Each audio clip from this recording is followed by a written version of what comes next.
Welcome back to the investigation. In this file, we are reconstructing the events of October 14th and 15th, 1938, the 48-hour window that opened the Puget Sound inquiry. We are looking for the exact moment a man named Elias Thorne ceased to exist in the public record. There were no screams, no witnesses, and initially, no report. There was only a gap in a line of men, a missing signature in a ledger, and the steady, rhythmic lapping of the harbour water against the creosote pilings of Pier 41. At 2:15 a.m. on October 15, 1938, the graveyard shift foreman, a man named Josiah Hannon, stood by the wired gate of Pier 41, holding a clipboard damp with mist. The shift whistle had blown 5 minutes prior. The stevedores were filing out, a stream of grey wool caps and heavy canvas jackets moving from the industrial light of the dock into the shadows of the Seattle waterfront. Hannon's job was simple: match the face to the name, ensure the badge was returned, and mark the time. He checked off the names: Abernathy, Collins, Dvorak. The line thinned. The heavy iron gate rattled in the wind. Hannon looked at the bottom of his list. One brass tally badge was missing from the board. Badge number 409. "Thorne?" Hannon called out, his voice flat against the sound of the idling trucks. There was no answer. Hannon looked back toward the dark expanse of the pier. The cranes were silent, their booms locked upright like skeletal fingers pointing into the fog. The cargo doors on Warehouse B were shut and padlocked. "Thorne!" he called again. A stevedore near the back of the group, a younger man wiping grease from his hands with a rag, stopped. "Didn't see him since lunch break, Joe. Figured he slipped off early." Hannon frowned. Slipping off early meant docking pay. It happened, though rarely with Thorne. Elias Thorne was a senior loader, a man who documented his hours with the precision of an accountant. Hannon hesitated, his pencil hovering over the logbook. The rain was picking up, cold and biting. He wanted to go home. He made a decision that would complicate the forensic record for the next decade. Instead of marking Thorne as missing or unaccounted, Hannon simply left the row blank, closed the heavy book, and turned off the gate light. The darkness reclaimed Pier 41. To understand how a 200-pound dock worker vanishes from a secured facility, we must look at the atmosphere of the Seattle waterfront in the autumn of 1938. This was not merely a place of commerce, it was a friction point. The Great Depression had not yet released its grip on the Pacific Northwest. Labor tensions were a physical weight in the air, as tangible as the smell of salt and diesel. The 1934 strike was a recent memory. The violent clashes between the Union pickets and the police were scar tissue on the city's history. On the morning of October 14th, the day the timeline begins, the sky was a bruised purple, heavy with a storm front moving in from the Pacific. Elias Thorne woke at 5 a.m. in his small house on Queen Anne Hill. We know his movements because he was a creature of absolute habit. His wife, Martha Thorne, would later testify that he ate 2 eggs, drank black coffee, and packed a metal lunch pail with a ham sandwich and an apple. But on this specific morning, there was a deviation. Martha noted that Elias did not leave immediately.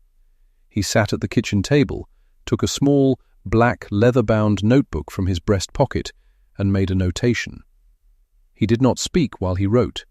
He closed the book, secured it in his jacket, and told her, "The welding is wrong." She asked him what he meant. "On the new chains," he said. "The welding is wrong. It's not standard." He kissed her on the forehead and left the house at 5:45 a.m. This was the last time Martha Thorne saw her husband. Thorne arrived at the dispatch hall at 6:30 a.m. The hall was a cavernous space filled with smoke and the murmur of hundreds of men hoping for a day's wage. The system was known as the shape-up. Men stood in a semicircle, and the hiring boss pointed to the ones he wanted. It was a system ripe for bribery and favoritism, a system the union was fighting to regularize. Arthur Vance, the union secretary, was present that morning. Vance was a sharp-featured man with wire-rimmed glasses, an intellectual among laborers. He stood by the notice board, pinning up a schedule. Thorne approached him. According to a statement Vance gave years later, The conversation was brief and low. "I need to show you the manifesto for the midnight load," Thorne said. Vance didn't look up from his papers. Thorne pressed. Vance finally looked at him. Thorne nodded, but the tension in his jaw was visible.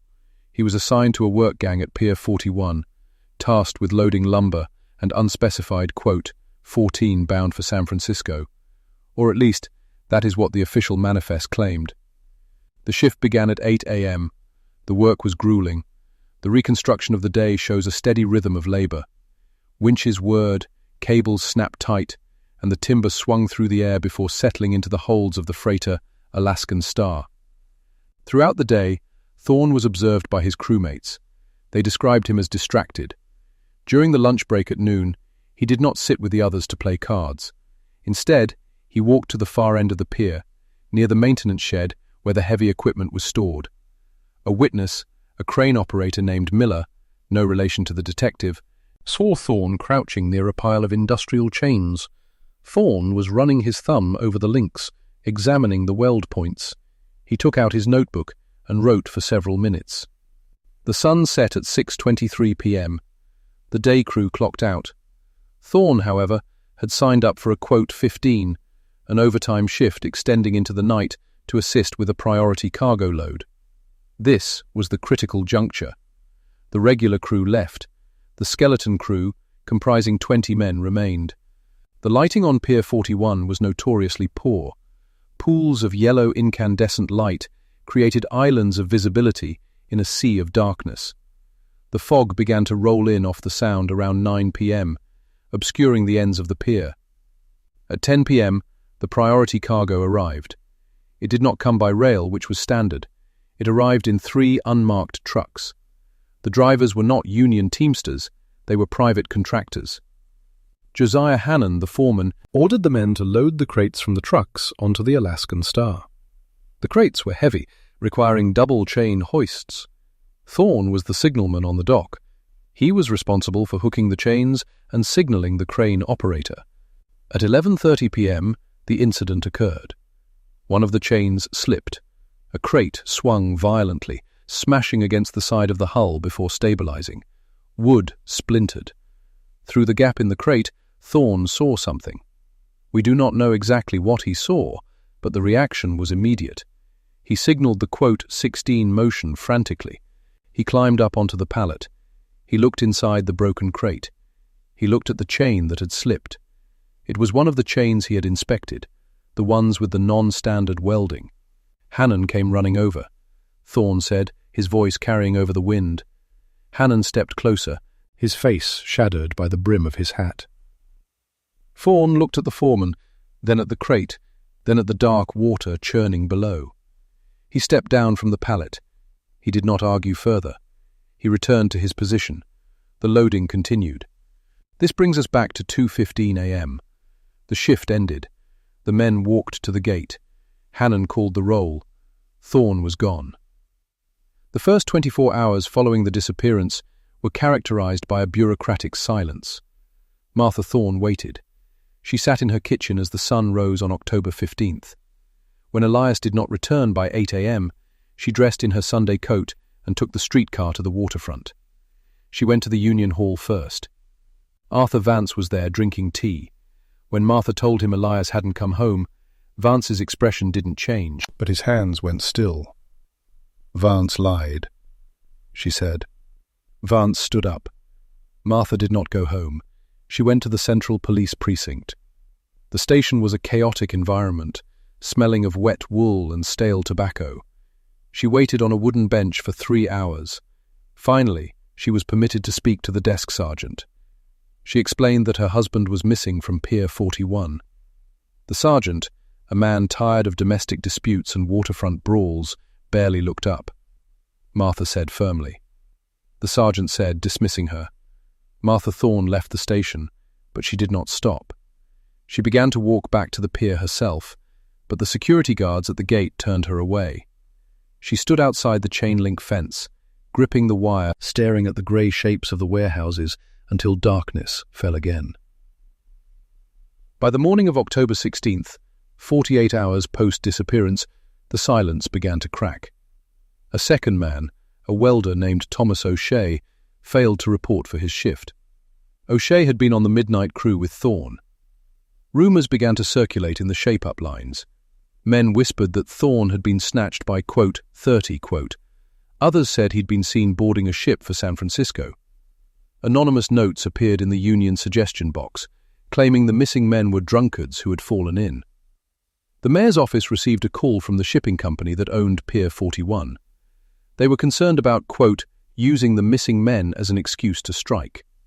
They wanted the police to clear the matter up, quickly and quietly.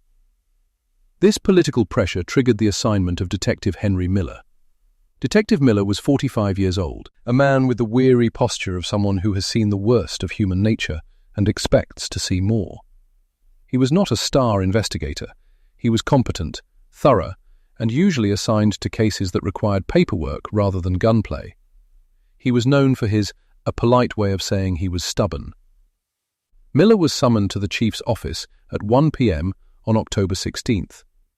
The chief said, sliding a thin manila folder across the desk. Miller opened the folder. It contained only the initial complaint filed by Martha Thorne. Miller asked. The chief corrected. Miller took the file. He didn't salute. He walked out to his car, a black Ford sedan, and drove toward the sound of the foghorns. Miller arrived at Pier 41 at 2:30 p.m. The rain had turned to a steady drizzle. The pier was active, cranes swinging, trucks rumbling. He parked near the gatehouse and showed his badge to the guard. He went straight to the foreman's office. Josiah Hallen was there, eating a sandwich wrapped in wax paper. "Detective," Hallen said, not standing up, "we're busy." "Two of your men are gone," Miller said, taking out a notepad. "Thorne and O'Shea." "They quit," Hallen said, chewing. "Happens all the time. Better wages up north." "Did they pick up their last paychecks?" Miller asked. Hannon paused. "No." "Did they collect their tools?" "No." Miller looked around the small, cramped office. "I need to see the security logs for the night of the 14th. Hannon hesitated, then pulled a heavy ledger from a shelf and thumped it onto the desk. "Knock yourself out." Miller opened the book. He ran his finger down the list of names. He saw the check marks for the beginning of the shift. He saw the signatures for the end. He stopped at the line for Elias Thorne. The line was blank. But Miller, leaning in close under the harsh light of the desk lamp, saw something else. The paper texture was rougher there. Someone had used a rubber eraser, vigorously. There had been a mark, perhaps a check, perhaps a note, and it had been scrubbed away. "You signed everyone out except him," Miller said. "Must have missed him," Hannon shrugged. Miller closed the book. "I'm taking this into evidence." "You can't take the log," Hannon protested. "We need it for payroll." "You can pick it up at the precinct," Miller said, his voice calm but hard, "along with a summons for obstruction if you lie to me again." Miller tucked the ledger under his arm and walked out onto the pier. He needed to see the ground. He needed to understand the geography of the disappearance. He met Arthur Vance near Warehouse B. Vance was watching the police detective with suspicion. "You the one the mayor sent to bury this?" Vance asked, lighting a cigarette. Miller stopped. "I'm the one investigating a missing person. You're Vance?" "I am, secretary of the local." "Thorne came to you," Miller said, "before the shift. What did he want?" Vance blew smoke into the mist. "He was worried about safety. Always was. He was a good union man." "Specific safety," Miller pressed. "He mentioned welding, chains." Vance's eyes flickered. He looked toward the foreman's office, then back to Miller. He thought the company was cutting corners, using scrap metal to hoist heavy tonnage. He was writing it all down in that little book of his. "The notebook his wife mentioned," Miller said. "Where is it?" "On him," Vance said. "He never let it go." Miller looked out at the water. The tide was low. The smell of exposed mud and brine was overpowering. If he fell in, the current would take him toward the locks. If he was put in, he might be closer. "He didn't fall," Vance said quietly. "Elias was a mountain goat on these docks. He didn't slip." Miller nodded. He turned away from Vance and began to walk the length of the pier. He moved slowly, his eyes scanning the wooden planks, the rusted iron cleats, the gaps between the boards. The pier was massive, stretching 600 feet into the bay. Miller walked the path Thorne would have taken from the loading zone to the gate. He checked the sight lines. From the gate, you couldn't see the far side of Warehouse B. That was the blind spot. He reached the edge of the pier. The water swirled darkly around the pilings 10 feet below. There was a ladder bolting into the wood, leading down to a small maintenance platform just above the high tide line. Miller peered over the edge. The fog was thick, obscuring the platform. He took a flashlight from his coat pocket and clicked it on. The beam cut through the mist, illuminating the wet, black wood. There, wedged between a rusted bolt and the vertical piling, was an object. It wasn't a body. It was a square, metal box. Miller climbed over the railing. The ladder was slick with algae. He descended carefully, the wind pulling at his coat. He reached the platform. The wood groaned under his weight. He shone the light on the object. It was a black metal lunch pail. The paint was chipped. It was sitting upright, as if placed there with care, not dropped. Miller crouched down. Next to the pail, tucked into the crevice of the wood to protect it from the wind, was a small rectangular card. The edges were damp, curling from the moisture. Miller picked it up with a handkerchief. It was a union membership card. Local 19, International Longshoremen's Association. The name typed on the card was Elias Thorne. Miller looked at the lunch pail. He didn't open it yet. He looked at the water churning inches from his shoes. The lunch pail had been here for 3 days. It was untouched. Thorne hadn't left the pier. He hadn't gone to San Francisco. He hadn't gone to Vancouver. Detective Miller stood up on the precarious platform, the wind howling around him. He looked up at the underside of the pier, at the dark, rotting beams that held up the world of commerce above. He realized then that the silence of the last 48 hours wasn't an absence of information. It was a wall, and he had just found the first brick that didn't fit. He hooked the handle of the lunch pail with his pinky finger, testing the weight. It was heavy, heavier than a sandwich and a thermos had any right to be. He transferred the flashlight to his mouth, clamping it between his teeth, the metal cold and tasting of battery acid. With his free hand, he unbuttoned his overcoat. He wasn't going to open it here. The wind was picking up, whipping the spray off the whitecaps below and sending freezing mist up his pant legs. This was a platform exposed to the raw nerves of the bay. Any loose paper would be snatched away into the dark water in a heartbeat. He shoved the pail inside his coat, holding it tight against his ribs with his left arm, looking like a man nursing a broken heart or a stolen bottle of whiskey. He picked up the union card again. He stared at it for a long second, memorizing the frayed edges, the specific pattern of water damage that bloomed across the typed letters of Thorne's name. He slipped the card into his breast pocket, behind his badge wallet. The ascent was harder than the descent. It always was. Gravity and age conspired against him, dragging at his heels. Miller placed his boots carefully on the slime-slicked iron rungs. Above him, the pier was a ceiling of rotting timber and shadow. He could hear the heavy thrum of the city beyond, a low-frequency vibration that rattled the teeth.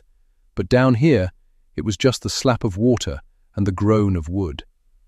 He crested the edge of the pier. Vance was there, a silhouette against the diffusion of the arc lights mounted on the warehouse walls. The foreman was smoking, the cherry of his cigarette a nervous, darting firefly in the gloom. "Well?"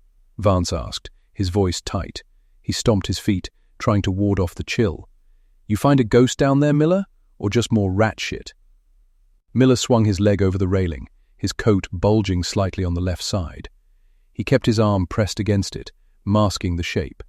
He stood up, brushing the rust flakes from his knees. He didn't look at Vance immediately. Instead, he clicked off his flashlight and wiped the lens on his sleeve. Miller lied. The word came out flat, devoid of inflection. Vance exhaled, a long plume of smoke that vanished instantly into the fog. Miller said. Miller started walking back toward the gate, his pace steady, heavy. Vance fell in step beside him, his boots clattering louder on the planks. The foreman was agitated, his eyes darting toward the dark gaps between the warehouses. Vance asked, Miller asked, keeping his eyes on the horizon where the city lights bled into the low clouds. Vance muttered. Miller stopped. They were halfway to the gate, standing under the halo of a flickering sodium lamp. The light turned Vance's skin a sickly, jaundice yellow. Miller turned to face him, encroaching on his personal space just enough to make the foreman flinch. Miller repeated. Vance took a final, frantic drag of his cigarette and flicked the butt away. It sparked as it hit the damp wood. Miller said softly. He left Vance standing there in the pool of yellow light and walked the rest of the way to the gate alone. The security guard in the booth didn't look up from his portable television as Miller flashed his badge at the glass. The gate buzzed, a harsh, angry sound, and Miller pushed through the turnstile, stepping out of the jurisdiction of the port and back onto the city streets. His car was parked a block away, a nondescript sedan that smelled of stale coffee and rain-dampened wool. He unlocked the door and slid into the driver's seat, the springs protesting under his weight. He didn't start the engine. He sat in the silence, listening to the rain begin to drum on the roof. It was a rhythmic, soothing sound, a counterpoint to the chaotic churning of his mind. He reached into his coat and pulled out the lunch pail. It was an old model, domed top, black enamel over steel. He set it on the passenger seat and clicked on the map light. The weak bulb cast a sterile glow over the object. Miller examined the exterior first. Scratches, dents, a sticker of an American flag that had been peeled away, leaving only a ghostly rectangle of adhesive. He unsnapped the latches. Snap, snap, loud in the confines of the car. He lifted the lid. The smell hit him first. It wasn't the smell of rot he had feared. It was the smell of everyday life arrested in motion. A wax paper-wrapped sandwich, bologna by the look of the grease seeping through, an apple slightly bruised but not withered, a red thermos, and underneath it all, fitting perfectly into the curved bottom of the pail, was a book. Miller lifted the food out carefully, setting it on the dashboard. He took the book. It wasn't a standard ledger. It was a small, leather-bound diary, the kind you buy at a drugstore for $1. The cover was cracked, the pages swollen with humidity. He opened it to the first page. Thorne's handwriting was cramped, precise, the script of a man who valued economy. November 4th shift, start 0600, crane 4, nothing. November 5th shift, start 0600, crane 4, nothing. November 8th shift, start 0600, crane 4, blue container, Maersk line, irregular weight, foreman V, signed off. Miller frowned. He flipped forward, scanning the dates. It was a log of discrepancies. Thorne hadn't just been operating the crane. He had been weighing the loads. A crane operator develops a feel for tonnage. If the manifest says 2 tons of textiles and the cable tension screams 5 tons of steel, the operator knows. Most operators ignore it. That's how you stay employed on the waterfront. You lift the box, you put the box down, you collect your check. But Thorne had been writing it down. Miller stopped at the last entry. It was dated 3 days ago, the day Thorne vanished. November 12th. Night shift coverage. Crane 2. The erratic shipment. Not on the manifest. Loading direct to truck. Plate number 449 KGL. V is watching. They see me. The handwriting trailed off, ending in a sharp, jagged line, as if the pen had been jerked away or the book slammed shut in haste. Miller closed the book. He sat back, staring through the rain-slicked windshield. The streetlights fractured into starbursts through the glass. Miller whispered, "Vance." It wasn't enough for an arrest. It was barely enough for a warrant. A dead man's diary and a foreman's initial. If he took this to the precinct now, the captain would file it, Vance would get a lawyer, and the evidence would disappear into the labyrinth of bureaucracy faster than Thorne had disappeared into the fog. The waterfront unions had tendrils that reached deep into City Hall. Miller needed more. He needed to know what was in the boxes. He started the car. The engine coughed, then settled into a rough idle. He put the car in gear, but he didn't head toward the station. He turned the wheel toward the industrial district, toward the residential blocks that clung to the hills overlooking the bay. He needed to see where Elias Thorne lived. The drive was a blur of neon signs reflecting on wet asphalt. Miller drove on autopilot, his mind reconstructing the timeline. Thorne sees something on the 12th. He gets spooked. He hides the evidence, the lunch pail, in the one place he knows no casual observer will look. The maintenance platform under the pier. He intends to come back for it, but he never makes it back. So, where did they grab him? Not on the pier. Too many eyes, even at night. The gate logs would show him leaving. Miller made a mental note to subpoena the gate logs, though he suspected he'd find Thorne clocked out at his usual time. Miller pulled up to a tenement building on 4th Street. It was a brick structure that had seen better decades, let alone better days. The fire escape zigzagged down the front like a rusted scar. Thorne lived in 3B. Miller parked in front of a hydrant.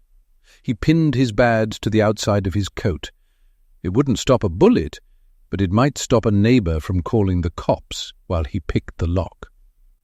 The lobby smelled of boiled cabbage and floor wax. Miller took the stairs, his knee clicking with every step. The hallway on the 3rd floor was dim, the bulb overhead buzzing like a trapped insect.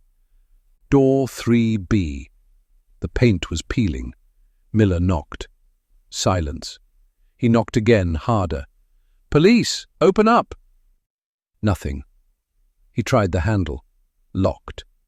He knelt down, pulling a tension wrench and a rake from his pocket. He wasn't technically supposed to do this without a warrant, but the concept of exigent circumstances was a flexible friend in his line of work. A missing person's apartment was a crime scene waiting to be defined. The lock tumbled with a satisfying click. Miller stood, holstered his tools, and drew his service revolver. He pushed the door open with his foot and stepped aside, waiting for a reaction. Stillness. He entered, gun leading the way. He swept the room. It was a bachelor's apartment, austere and tidy, a single armchair facing a radio, a small kitchenette with dishes drying in the rack, a bookshelf crammed with paperbacks. Miller holstered his gun and switched on a lamp. The light revealed a space that was almost aggressively normal. No signs of struggle, no overturned chairs. Thorne hadn't been taken from here. He moved to the small desk in the corner. It was bare, dusted clean. He opened the drawers. Pens, stamps, envelopes, a stack of utility bills, all paid. Then he saw it. Tucked into the back of the bottom drawer, beneath a stack of National Geographics. A photograph. Miller pulled it out. It was old, black and white. It showed a younger Elias Thorne standing on the deck of a ship, his arm around a woman who was laughing at the camera. Between them stood a boy, maybe 10 years old, looking solemn. Miller turned the photo over. Elias, Sarah, and Michael, 1952. Vance had said the wife died. He hadn't mentioned a son. Miller pocketed the photo. He moved to the bedroom. The bed was made, the sheets tight enough to bounce a quarter. On the nightstand, there was a heavy glass ashtray, clean, and a Bible. Miller picked up the Bible. It fell open to a bookmark. Psalms. They that go down to the sea in ships, that do business in great waters, these see the works of the Lord and his wonders in the deep. Miller felt a chill that had nothing to do with the draughty window. Thorne was a man of routine, of faith, of observation. A man like that doesn't just vanish, he is erased. A sound from the fire escape outside the window froze Miller in place. The scrape of metal on metal, a boot heel on the iron grate. Miller killed the lamp instantly.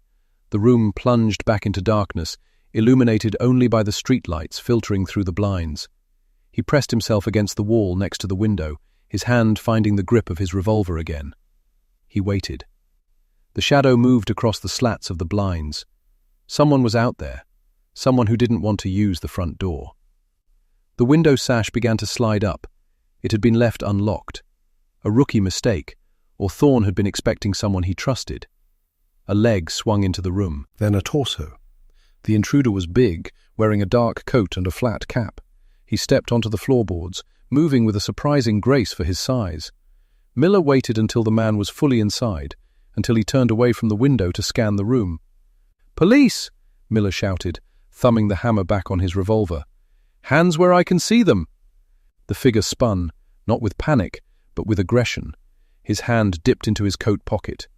Miller didn't hesitate. He lunged, closing the distance before the weapon could come out. He slammed the barrel of his gun into the man's shoulder, pinning him against the wall. "Don't!" Miller barked. The man grunted, dropping a heavy wrench, not a gun, onto the floor with a dull thud. He was younger than Miller, broad-shouldered, with a face that looked like it had been carved out of granite and left out in the rain. "I'm not armed," the man growled, his voice a low rumble. "You're breaking and entering," Miller said, patting the man down quickly with his free hand. No gun, just a switchblade in the back pocket, which Miller confiscated. "Who are you?" The man glared at him, eyes adjusting to the dark. He looked at Miller's face, then at the badge catching the stray light. "Quote 99, the man said. Miller paused. He stepped back slightly, keeping the gun leveled but lowering the aim. He thought of the photograph in his pocket, the solemn 10-year-old boy. "Quote 109, Miller asked. The man's eyes narrowed. "Quote 101. 102. Miller holstered his gun, taking a gamble. 103. The tension in the room shifted. Michael Thorne slumped slightly, the aggression draining out of him, replaced by a desperate exhaustion. 104. 105, Miller said. 106. Michael let out a breath he seemed to have been holding for days. He walked over to the armchair and sat down heavily, putting his head in his hands. Quote 107. Quote 108, Miller asked. Quote 109. Michael said, looking up. Miller said. Michael's hands clenched into fists. Miller said. Michael said flatly. Miller nodded slowly. It fit. The weight discrepancies, the secret modifications, the late-night movements. Michael said, standing up. Miller said, his voice dropping. Michael insisted. Miller said. He moved to the window and looked out. The street below was empty. Michael said one. Miller said. Michael said that, son, he saw the same stubborn set of the jaw that he imagined Elias had. They left the apartment, taking the back stairs. The rain had turned into a deluge, washing the grime of the city into the gutters. Miller drove, the wipers slapping a frantic rhythm. Michael sat in the passenger seat, staring at the lunch pail on the dashboard as if it were a holy relic. Michael said quietly. Miller said. Miller said. 138. They reached the Seamen's Church Institute, a gloomy brick fortress near the waterfront that served as a hostel, chapel, and mail drop for sailors passing through. The lights were dim inside. Miller banged on the heavy oak doors. After a long minute, a night watchman peered through the grate. Miller said, pressing his badge to the wood. The bolts threw back, and the door creaked open. The watchman was an ancient mariner with a face like a dried apple. Miller said, stepping inside and shaking the rain from his coat. The watchman's eyes flickered. Miller repeated. Miller and Michael went down the stone stairs. The basement smelled of floor wax and old paper. Rows of metal lockers lined the walls. Number 12 was padlocked, Michael said. Miller pulled out his bolt cutters from the inner pocket of his coat. He carried more tools than a plumber these days. He snapped the lock. It clattered to the floor. Michael reached in. The locker was mostly empty. A spare change of clothes, a rain slicker, and a thick manila envelope taped to the back wall. Michael ripped the tape free. He handed the envelope to Miller. Miller opened it. Inside were photographs, grainy, taken with a small camera in low light, but clear enough. They showed men unloading white bricks from the false wall of a shipping container, and in the center of the frame, directing the operation, was a man Miller recognized. It wasn't Vance. It was Councilman O'Reilly, the head of the Port Authority Oversight Committee. Miller felt a cold pit open in his stomach. This wasn't just crime. This was politics. O'Reilly was the man who signed Miller's paychecks. He was the man running for mayor on a, quote, 149, quote, platform. Quote, 150, quote, Michael asked, looking over Miller's shoulder. Trouble, Miller said. Deep trouble. He shoved the photos back into the envelope. We need to go. Now. As they turned to leave, the lights in the basement went out. Total darkness. Then, the sound of the basement door at the top of the stairs slamming shut. The bolt slid home. Trapped, Michael whispered. Miller grabbed his flashlight, but he didn't turn it on. That would just make them a target. He grabbed Michael's arm and pulled him deeper into the rows of lockers. Miller hissed. A voice echoed from the top of the stairs. It was amplified, distorted. It was Vance's voice, but there was a tremble in it. He was scared. Miller shouted back, his voice bouncing off the concrete walls, making it impossible to pinpoint his location. Vance screamed. Miller pulled his revolver. He whispered to Michael. Michael whispered back. 6-6. 6-7. Miller breathed. 6-8. They moved through the dark, guided by Michael's hand on the lockers. They could hear footsteps on the stairs now, heavy, deliberate steps, more than one man. They reached the boiler room. The heat was intense, the air thick with dust. Michael scrambled over a pile of slag and pointed to a small iron door set high in the wall. Michael said. Miller said. Miller shoved him. Michael climbed up, forcing the rusted latch. It groaned, a screech of metal that sounded like a gunshot in the silence. Flashlight beams cut through the darkness behind them. A voice shouted. A gunshot rang out. The bullet sparked off the boiler, inches from Miller's head. Miller returned fire, aiming blindly at the flashlights. He heard a yelp of pain, and the light scattered. Michael got the chute open. He scrambled through, disappearing into the rainy night. Miller followed, holstering his gun and hauling himself up. He was halfway through when a hand grabbed his ankle. Miller kicked back, his boot connecting with something solid. A face. The grip loosened. Miller clawed his way out, tumbling onto the wet cobblestones of the alley. Michael was there, pulling him up. They ran. They ran through the labyrinth of alleyways, the rain masking their footsteps. They didn't stop until they were 6 blocks away, huddled in the doorway of a closed bakery. Miller was gasping for air, his chest burning. He checked the envelope inside his coat. It was dry. "We have to get this to the feds," Miller wheezed. "Local police are compromised." "Where?" Michael asked. "The federal building is watched," Miller said. "We need a contact, someone outside the loop." Miller thought for a moment. "I know a reporter, the Chronicle. She's been trying to nail O'Reilly for years. If we give her this, it's on the front page by morning. Once it's public, they can't kill us without making it a martyr situation." "Do you trust her?" "I trust her ambition," Miller said. "Right now, that's enough." They found a payphone. Miller dialed the number from memory. It rang 4 times before a groggy voice answered. "Elena, don't hang up," Miller said. "It's Miller. I have the story. The big one. The Port Authority." He listened for a moment. "Yes, tonight. Meet me at the all-night diner on 12th. And Elena, bring a photographer." He hung up. He looked at Michael. The younger man was shivering, adrenaline crashing into shock. "Your dad," Miller said, putting a hand on Michael's shoulder. "If they have him, they're keeping him alive as leverage against the shipment. Once that shipment clears customs, he's dead," Michael finished. "We have to stop the shipment," Miller said. "The notebook said 449 kgl. It's a truck. If we find the truck, we find where they're taking the product, and maybe where they're keeping Elias." "The notebook said they were loading direct to truck on the 12th, Michael said. "That truck is long gone." "Maybe," Miller said. "Or maybe they're waiting for the heat to die down. A truck full of heroin doesn't just drive down the highway, it needs a safe house, a warehouse." Miller closed his eyes, visualizing the map of the city. Warehouses. O'Reilly. "O'Reilly owns a construction firm," Miller said, his eyes snapping open. "O'Reilly Concrete. They have a yard in the industrial park. Fenced off, private security. You think they're there?" "It's the only place O'Reilly can control completely," Miller said. "We meet the reporter. We give her the copies of the photos.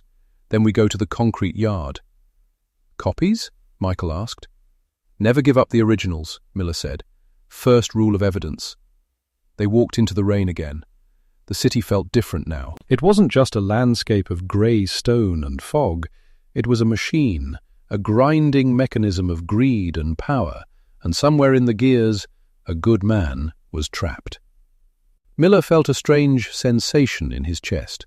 It wasn't fear, it was purpose. For the first time in years, the fog in his head was clearing. He wasn't just observing anymore, he was hunting, Miller said. As they walked, Miller touched the lunch pail still clamped under his arm. He imagined Elias Thorne down in the dark, listening to the water, waiting. Hold on, Elias, Miller thought. The cavalry is coming, and we're bringing the fire. Detective Miller placed the heavy, leather-bound volume of the International Longshoremen's Association meeting minutes onto the scarred oak desk of the precinct interview room. The sound was a dull thud, solid and final, echoing slightly against the tiled walls. He did not sit immediately. Instead, he opened the cover, the spine cracking from disuse, and turned to the entries for November 1938. The air in the room was stale, smelling of floor wax and stale tobacco, but Miller's focus was entirely on the grid of blue ink before him. He ran a finger down the column of dates, stopping at November 12th. This was the paper trail, or the lack of one, that he had fought the mayor's office for 3 days to acquire. Arthur Vance sat on the other side of the table, his posture rigid. The union secretary was a man built from hard angles, wearing a suit that fit poorly across his broad shoulders. He watched Miller's hand move across the ledger with a mixture of defiance and exhaustion. Vance said, his voice roughened by years of shouting over crane engines. Miller looked up, keeping his finger on the page. Vance replied, though his eyes shifted away from Miller's gaze, focusing on the wire mesh of the window. Miller pulled a second document from his file, a deposition from a shift manager who had been fired 2 days after the disappearances. He slid it across the table. Vance didn't touch the paper. There are always disagreements. It's the waterfront, Miller, not a tea party. Miller sat down, the wooden chair creaking under him. He adopted a clinical tone, stripping the accusation from his voice to leave only the inquiry. I'm not looking to bust the union, Arthur. You know the pressure coming down from City Hall. They want me to mark this as voluntary relocation and close the file by Monday. They want to say these men walked off the job and headed to California or Canada. If I do that, the investigation ends. No one looks for them. No one asks questions. He leaned forward slightly. If they are alive, closing the file abandons them. If they are dead, closing the file lets the killer walk. Is that what you want for your members? Vance's jaw tightened. He looked at the ledger, then at Miller. The silence stretched, measured by the ticking of the wall clock. The work that night, Vance said quietly. It wasn't on the main board. Miller waited, pen hovering over his notepad. We call them midnight transfers, Vance continued, his voice lowering. Special cargo. Usually rush orders for materials that need to bypass the standard queue. The companies pay a premium. Cash. It doesn't go through the central office because the tariffs are different for off-hour handling. Unrecorded labor, Miller translated. Who authorized the shift on the 12th? I don't know the broker. The order came down through the stevedore foreman. But I know Thorne took the shift. He needed the money, or so he said. But Elias never cared about the extra cash as much as he cared about what was being moved. He suspected the weights were being falsified to cheat the tonnage fees. Miller made a note. Midnight transfer. Off book. Motive. Thorne investigating cargo weight. Did you see the manifest? Miller asked. No, it never crossed my desk. That's the point of the midnights. Vance hesitated, then leaned in. But Elias told me something the day before. He said he was tracking a pattern. He said the crates marked as machinery weren't balanced right. Too heavy on one side. He was writing it down. Writing it down where? He kept a notebook, a small black one, kept it in his back pocket. If he was working that night, the notebook was with him. Miller closed the interview shortly after, his mind organizing the new data. The notebook was a critical missing piece, but the immediate lead was the cargo itself. If Thorne was suspicious of the weight and the machinery was a cover, the physical evidence might still be in the supply chain. Miller left the precinct and drove his unmarked sedan toward the industrial district. The rain had paused, leaving the streets slick and black under the streetlights. He needed to verify the equipment inventory at the shipyard. If heavy cargo was being moved off the books, it required heavy gear to move it. He arrived at the maintenance shed of Pier 41. The yardmaster, a nervous man named Henderson, was waiting for him, clutching a clipboard. The air here smelled of salt and diesel. "Detective," Henderson nodded. "I pulled the equipment logs like you asked. November. It's a mess, though. We had a lot of gear moving between sites." Miller took the clipboard. He flipped past the vehicle logs and went straight to the tackle and rigging section. He scanned the lists of cables, hooks, and chains. "Explain this entry," Miller said, pointing to a line dated November 13th, the morning after the men vanished. 3 sets of Class 4 industrial chains, marked as damaged, discarded. Henderson squinted at the line. "Class 4? Those are the heavy-duty ones, used for anchoring dredging equipment, big links, inch-thick steel. Why were they discarded?" Says here, salt corrosion. Henderson frowned. "That doesn't make sense. We just bought that lot in September. Galvanized. They shouldn't corrode in 2 months." "Show me the disposal receipt," Miller said.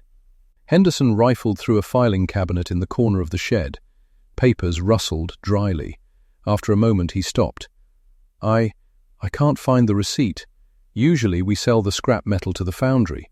There'd be a weight ticket." "No ticket?" "No, just marked out of stock." Miller walked over to the wall where samples of the chains hung. He lifted a section of Class 4 chain. It was incredibly heavy, cold and greasy in his hand. A 10-foot length would weigh nearly 50 pounds. 3 sets would be substantial. "If I wanted to sink something in the Sound," Miller said, looking at the chain, "something that I didn't want to ever come back up, this is what I'd use." Henderson paled. "Detective, those chains are for machinery." "And the welding," Miller said, examining the link closely. "If I needed to secure these chains quickly, without a standard latch, I'd need a torch. Do you have records of acetylene usage for that night?" Henderson went back to the log. "The tank levels, yes. Tank 4 was replaced on the 14th. It was full on the 11th. That's a lot of gas for a weekend with no scheduled maintenance." Miller stepped out of the shed and walked to the edge of the pier. The water of Puget Sound was black and restless. The pieces were locking together with a grim mechanical precision. The midnight shift was a trap. The cargo wasn't the only thing that disappeared. The equipment used to facilitate the disappearance was also gone. The chains weren't lost. They were at the bottom of the water, holding down the evidence. When Miller returned to his office, a fresh report was waiting on his desk. It was a summary of tips from the hotline the department had set up. Most were useless. Psychics, cranks, neighbors settling grudges. But one had been flagged by the sergeant. Anonymous letter. Postmarked San Francisco. Claims to have seen Elias Thorne and the others at a diner on Market Street on November 20th. Says they were looking for work on the docks there. Miller picked up the letter. The handwriting was jagged, written in block capitals. It was the kind of lead the mayor's office would love. It supported the narrative of voluntary departure. It was clean. It was convenient. He placed the letter under his desk lamp and pulled out a magnifying glass. He examined the paper texture and the ink flow. Then he pulled the train schedules for the West Coast line. "November 20th, he muttered. He cross-referenced the letter with the known movements of the union leadership. The letter mentioned Thorne was wearing a brown leather jacket. Miller opened the file containing the inventory of Thorne's locker, which had been raided by police immediately after the disappearance report. Item 4. 1 brown leather jacket, heavily worn. Thorne hadn't taken his jacket. It was still in his locker in Seattle. The witness in San Francisco was lying. The letter wasn't a tip, it was a plant. Someone was trying to direct the investigation south, away from the icy waters of the Sound. Miller categorized the letter as disinformation and clipped it into the file. He felt a cold resolve settling in his chest. The effort to fabricate a sighting meant the perpetrators were still organized, still watching. He turned back to the ILA meeting minutes. He needed to understand the administrative structure that allowed the midnight shift to happen. He opened the ledger again, this time looking not at the names, but at the document itself. He turned the pages slowly. October 1938. The handwriting of the recording secretary was looped, elegant, with a distinctive flair on the capital letters. The ink was a consistent blue-black. October 24th, standard script. October 31st, standard script. November 7th, standard script. Miller turned the page to November 14th, the first meeting after the disappearance. He stopped. The handwriting was different. It was tighter, more angular. The ink was a slightly different shade, more of a true black than blue-black. The flare on the capitals was gone. The letters were pressed hard into the paper, indenting the page. Miller flipped forward. November 21st. The angular writing continued. November 28th. Angular writing. He flipped back to October. Looped writing. He looked at the signature at the bottom of the minutes. Recording Secretary, Thomas O'Leary. The signature on November 14th read Thomas O'Leary, but it didn't match the signature on October 31st. It was a forgery, or at least signed by someone else in O'Leary's name. Miller traced the date of the change, November 14th.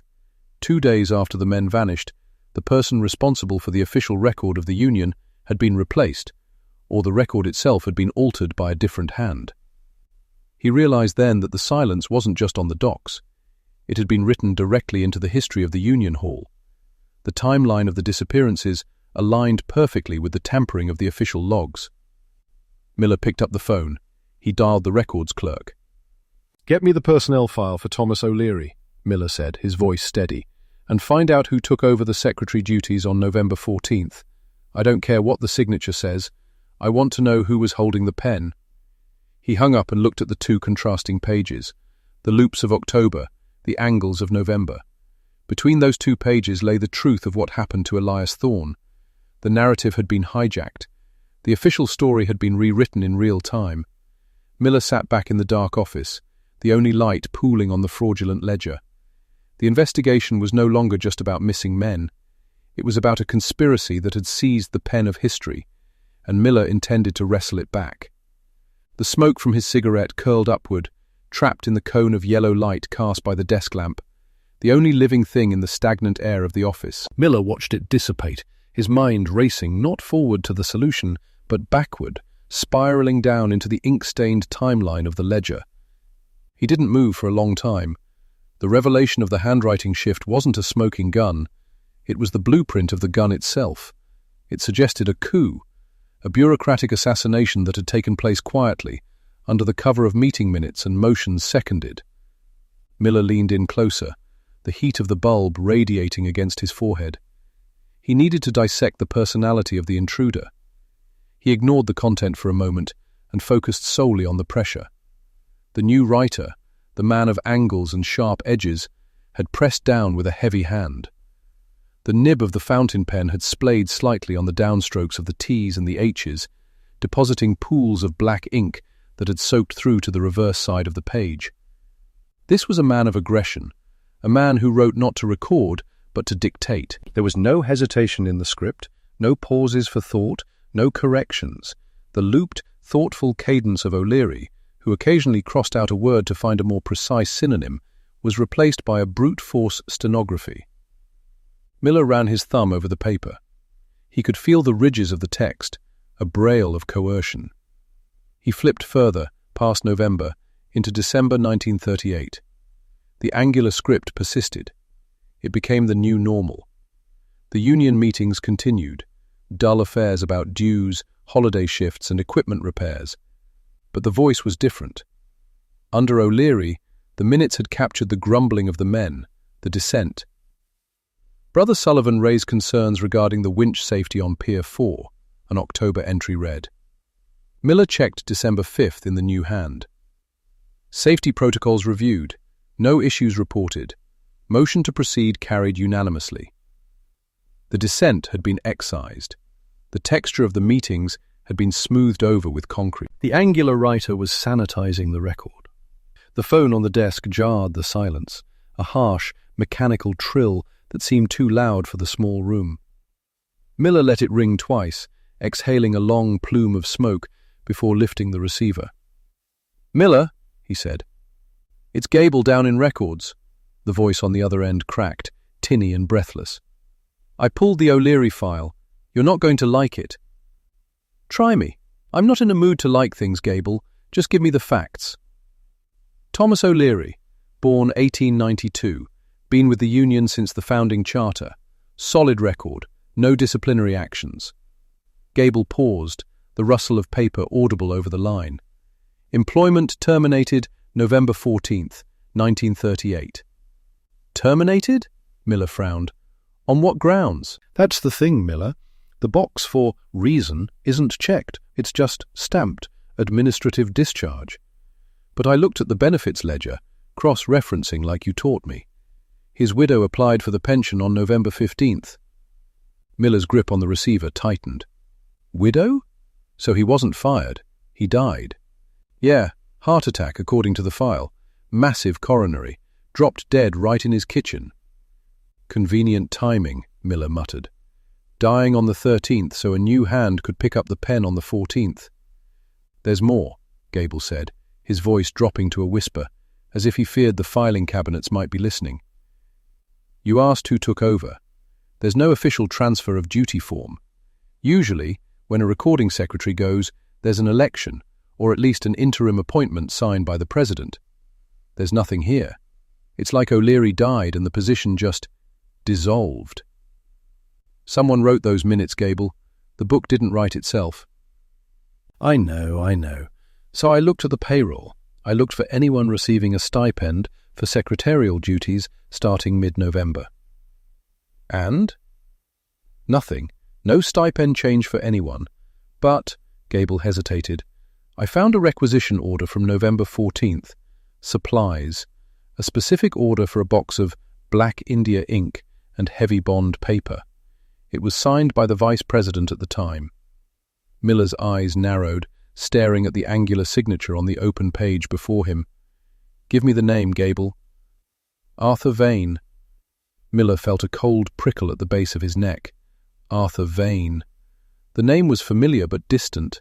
A mid-level operator in the 30s, a man who had eventually moved into city politics before retiring to a quiet life in the suburbs. In 1938, Vane would have been the enforcer, the man standing behind the man in the chair. Arthur Vane, Miller repeated, testing the weight of the name. He didn't hire a secretary. He took the book himself. It fits, Gable said. Vane was known for being hands-on, a control freak. If things were going sideways on the docks, he's exactly the kind of guy who would step in to control the narrative. Thanks, Gable. Put Vane's file on my desk for the morning. And Gable? Yeah? Lock the door when you leave, and don't tell anyone you were looking at this. Miller hung up. The silence rushed back in, but it felt different now. It was charged with a specific direction. He looked down at the ledger again. The angular handwriting was Vane's. The vice president of the Union had demoted himself to secretary duties immediately following the disappearance of Elias Thorne and his crew. Why? A vice president doesn't take minutes. Unless the minutes are the most dangerous thing in the room. Unless what is written there decides who hangs and who walks. Miller closed the heavy book. The dust from the cover puffed into the light. He stood up, his joints popping, the fatigue of the long night settling into his bones, but his mind was wired with the electric buzz of the hunt. He couldn't stay in the office. The answers weren't in the ink anymore. They were out in the city, in the brick-and-mortar remnants of 1938. He grabbed his trench coat from the rack. It smelled of rain and old tobacco. He shrugged it on, turned off the desk lamp, and plunged the room into darkness. Outside, the hallway of the Union Hall was a tunnel of shadows. The linoleum floor, waxed to a mirror sheen, reflected the scant moonlight filtering through the high, barred windows. Miller's footsteps echoed sharply, a rhythmic percussion that announced his presence to the empty building. He walked past the portraits of past Union presidents, solemn men with walrus moustaches and dead eyes, guarding the secrets of the Brotherhood. He pushed through the heavy double doors and stepped out into the night. The city air was thick, a wet wool blanket that tasted of brine and coal dust. The fog had rolled in off the harbour, obscuring the streetlights, turning them into hazy islands of luminescence in a grey sea. Miller walked to his car, a battered sedan parked under the skeleton of an oak tree. The engine coughed twice before turning over, settling into a low, grumbling idle. He didn't drive home. He drove toward the waterfront.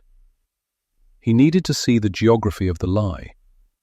The docks at this hour were a landscape of dormant leviathans.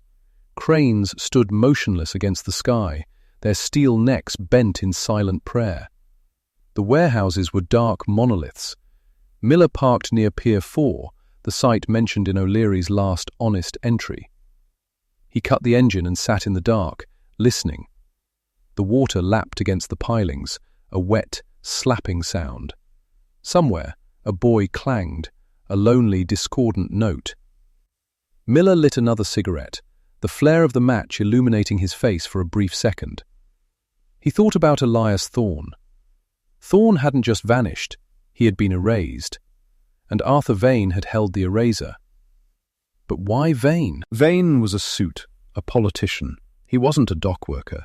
He didn't have the calluses or the sway with the stevedores. He needed muscle. He needed a mechanism. Miller's mind drifted to the midnight shift, the administrative anomaly. It wasn't just a shift, it was a ghost crew.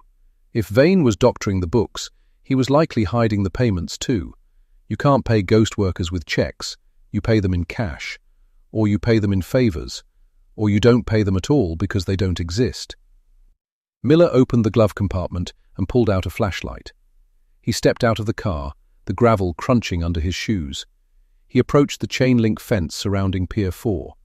The sign, rusted and peeling, read, "Authorised personnel only." He wasn't authorised. He never was. He found a section of the fence where the chain links had been pulled apart, a gap just wide enough for a man to squeeze through. It was an old gap, edges worn smooth by years of illicit passage. Miller slipped through, snagging his coat on a jagged wire. Inside the perimeter, the silence was deeper. The cargo containers were stacked like towering brutalist apartments. Miller moved through the alleys between them, his flashlight beam cutting a yellow swath through the fog. He was looking for the foreman's shack, the operational heart of the pier. He found it near the water's edge, a small corrugated metal structure raised on cinder blocks. The windows were grime-encrusted, opaque with decades of salt spray. The door was padlocked. Miller fished a set of tension wrenches from his pocket. He wasn't a master thief, but he knew how to tickle a tumbler. He worked the lock, feeling the pins set. 1, 2, 3. The shackle popped open with a metallic click. He pushed the door open. The air inside was stale, smelling of rot and ancient grease. He swept the flashlight around. A metal desk, a calendar from 1952 on the wall, long after the events in question, but indicative of when the shack was last truly used, and a row of filing cabinets. Miller went to the cabinets. They were mostly empty, the rats having made nests of the invoices. But he wasn't looking for paper, he was looking for architecture. He knelt down and shone the light under the desk. There, bolted to the floorboards, was a small safe. It was old, a heavy iron box painted black. It was locked, and this one wouldn't yield to a tension wrench. But Miller saw something else. On the floor, near the safe, scratched into the wood, were marks. Tally marks, groups of 5, slashed through. He counted them. 5, 10, 15, 20, 24 marks. The number of men who had disappeared. Miller traced the scratches with his finger. They were deep, frantic. Someone had sat under this desk, hiding, counting. Counting the men as they were marched out? Or counting the days they had been held? He stood up, his heart hammering against his ribs. This shack hadn't been an office. It had been a blind, a vantage point. He moved back to the desk surface. He wiped away a layer of grime. Carved into the metal surface, barely visible, was a symbol, a circle with a line through it, the symbol of the null set, empty, or a zero. Miller's mind clicked back to the ledger. November 14th, Vane takes over. The handwriting changes, the tone changes. And in the margins of that first entry, Miller remembered seeing something he had dismissed as an ink blot. He closed his eyes, visualizing the page. It had been a small, perfect circle, filled in, a black sun. Miller realized he was standing in the center of a ritual, not a mystic one, but a corporate one. The quote, 282, wasn't about loading cargo, it was about offloading liability.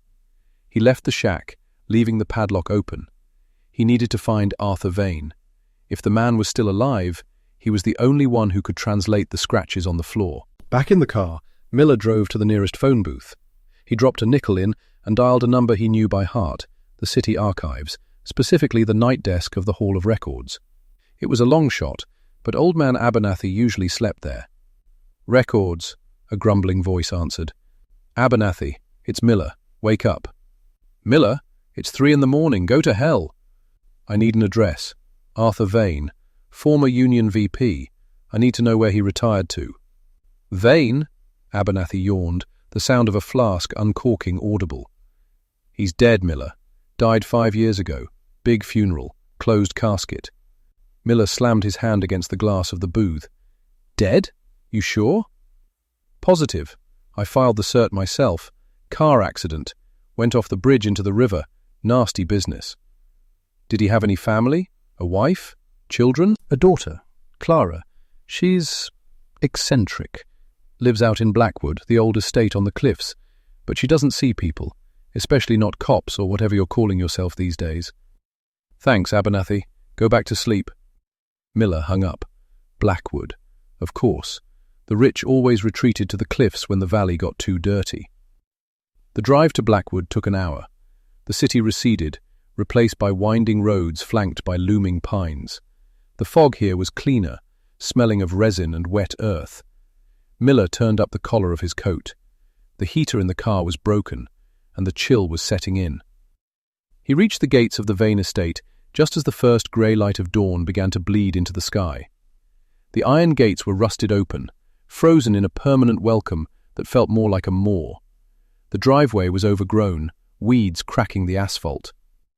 The house loomed ahead, a Victorian monstrosity of turrets and gables, dark and uninviting.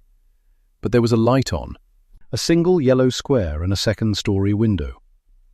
Miller parked the car and walked up the steps. He didn't knock. He rang the bell, a deep, resonant gong that seemed to shake the doorframe. He waited. Minutes passed. He was about to ring again when the door creaked open.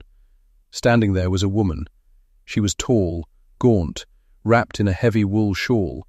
Her hair was grey, pulled back severely. But it was her hands that caught Miller's attention. They were covered in ink, stains of black and blue smeared across her knuckles, ingrained in her cuticles. "Quote 294, she said, her voice dry as autumn leaves. The woman looked at him, her eyes sharp, intelligent, and terrified. She whispered. 299, she said, stepping back to allow him entry. Miller stepped into the foyer. It smelled of lavender and decay. Clara Vane held up her ink-stained hands. Miller stared at her. She said simply. She said, a ghost of a smile touching her lips. I said, she turned and walked toward the stairs. Miller followed her. The house was a museum of silence. Dust sheets covered the furniture. They ascended the stairs, the wood groaning under Miller's weight. Clara led him into the room with the light. It was a library, walls lined with books. In the center was a massive oak desk, identical to the one in the Union Hall, but grander. Clara said, standing behind the desk, You want to say them. The second word that wasn't with the first thing's work. Clara opened him to the desk and pulled out a small, leather-bound notebook. It wasn't an official Union ledger, it was a diary. My father kept his own record, she said. He dictated the official lies to me for the big book. But at night, when the whiskey took hold, he wrote the truth in this one, with his left hand. It's messy, illegible in places, but it's the truth. She slid the book across the desk. Miller picked it up. The cover was cracked. He opened it. The handwriting was indeed scrawled, shaky, the work of a man writing with his wrong hand and a heavy conscience. He found the entry for November 14th. God forgive me. They didn't just kill them. They put them in the foundation. Pier 4. The new concrete pouring. Fawn and the others. They are the bedrock now. Miller felt the blood drain from his face. Pier 4. The tally marks in the shack. The counting. They were watching the cement trucks. Quote, 319. Quote, Miller whispered. 3, Clara said softly. Miller looked up at her. She said, rubbing her stained hands. She looked out the window at the grey dawn. Miller pocketed the diary. She said, she gave themselves just to the 319. They filled without the third. Now, Clara said bitterly, they Clare has made a becontry, and they filled without the friend. Clara said, 324. Miller understood then the depth of the rot. It wasn't just a union conspiracy. It was the city itself, the police, the politicians, the shipping lines. They had all poured the concrete. Thank you, Clara. Don't thank me, she said, turning off the lamp. Just burn the ledger when you're done. The big one, the one I wrote. It's an abomination. Miller left the house. The sun was up now, a pale, sickly disk behind the fog. He felt the weight of the diary in his pocket. It was heavy, heavier than the ledger. It was the weight of 24 men. He drove back to the city, his mind clear. He had the who, the syndicate police, the how, cement burial, and the why, strike breaking. Now he needed the proof. The diary was hearsay, a drunk man's scribbles. He needed physical evidence before the pier was destroyed. He needed to go back to Pier 4, in the daylight. He parked the car blocks away and walked. The port was waking up. Whistles blew. Trucks rumbled. Men in hard hats moved like ants. Miller watched from the perimeter. Pier 4 was cordoned off. Surveyors were already there, setting up tripods. Men in suits, modern versions of Arthur Vane, were pointing at the ground, holding blueprints. Miller scanned the area. He needed to get close to the foundation without being seen.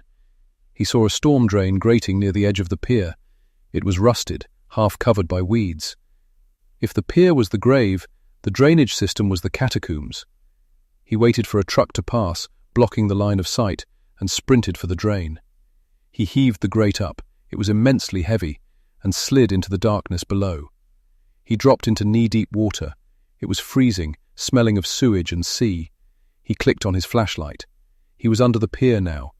Above him, the thick concrete slab blocked out the sky. He waded forward, the water sloshing against his legs. He was looking for anomalies in the concrete overhead.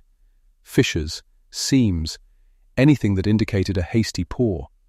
He walked for 10 minutes, deep into the underbelly of the dock. The sound of the city was muffled here, replaced by the dripping of condensation. Then he saw it. Near the center pillars, the concrete wasn't smooth. It was pebbled, uneven, and protruding from the ceiling, rusted and encrusted with barnacles, was the tip of a steel boot toe. Just the tip, barely an inch, but enough. Miller shone the light around. Further down, he saw what looked like the fabric of a coat, fossilized into the grey stone. They hadn't just been buried, they had been mixed in. Miller pulled out a small camera from his pocket, a Minox he always carried. He snapped a picture, then another, then another. Flashbulbs popping in the dark, illuminating the gruesome mosaic of the foundation. He had the bodies. Now he had to get out. But as he turned to head back to the drain, he heard a sound. Not a rat, not the water. A splash, heavy, deliberate. Behind him. Miller killed the light. He froze, pressing himself against a wet piling. He listened. Breathing. Rasping, wet breathing. "We knew you'd come back," a voice echoed in the tunnel. It wasn't Clara. It wasn't Gable. It was deep, gravelly. Miller slowly reached for the .38 snub-nose in his shoulder holster. "You read the minutes, Miller," the voice continued, moving closer. "But you didn't read the footnotes. We never stopped watching the pier. A beam of light cut through the darkness, sweeping, searching for him. Miller didn't wait. He fired at the light. The gunshot was deafening in the confined space. The light shattered. A curse echoed. Miller scrambled through the water, moving blindly. He knew the direction of the drain. He just had to get there before they closed the net. He heard more splashing. 2 men, maybe 3. He reached the drain shaft. He looked up. The grate was back in place. Trapped. Miller looked around wildly. The water was rising with the tide. He had maybe an hour before the space filled. He looked at the diary in his pocket. If he died here, the story died with him. He had to preserve the evidence. He saw a ledge on the piling, high up, near the concrete slab. A maintenance hatch? No, an old junction box. He scrambled up the slippery wood. He pried the box open. It was dry inside. He took the roll of film out of the camera. He took the diary. He wrapped them both in his handkerchief and shoved them into the box. He closed it tight. Then he dropped back into the water, gun raised. He whispered to the darkness. If he was going to join the midnight shift, he was going to make sure the minutes of this meeting were written in blood, not ink. The first shadow lunged at him. Miller pistol-whipped the shape, feeling bone crack. The man went down with a splash.